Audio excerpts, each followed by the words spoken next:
So I think there's another question that this dovetails into a little bit, which was about motivating the younger generations to act. It was like a Gen Z question.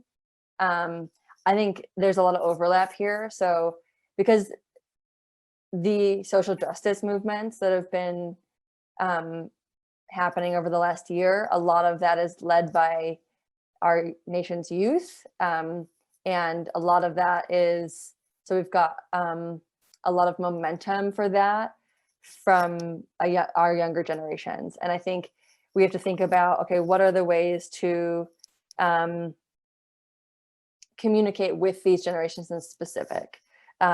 So I think for me, it's always about who are we trying to reach?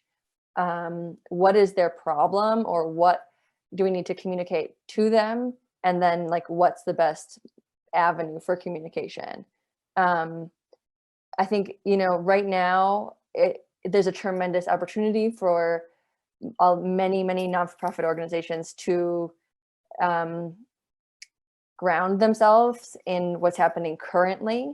And a lot of the kind of strategy advice we've been giving our clients is, how does it relate in terms of the COVID, the world post-COVID or during COVID? Like, there's so many adaptations you have to make in order to be relevant right now.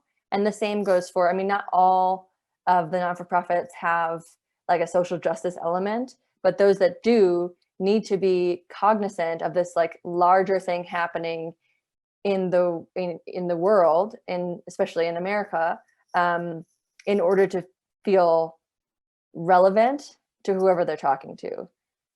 So some of that is, we're just kind of telling them this messaging should be included. These are things happening in the world that will help you reach the people who you want to reach. And that can be through content means, so, or like an avenue of like writing a blog. So there's one organization we did a strategy for that deals with like, is primarily Black American, deals with lower income families, provides these services.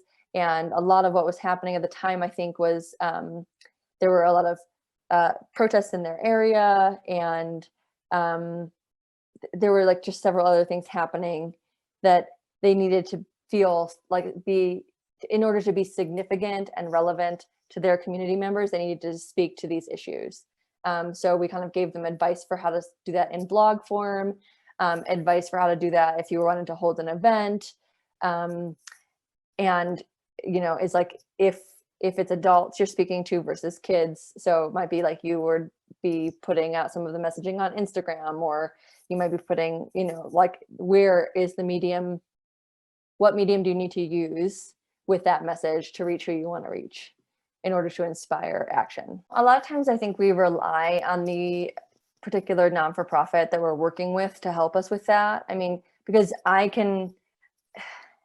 most of the non-for-profits we work with have been operating in their spaces for a long time. So if they are and the majority of them are working with some kind of minority.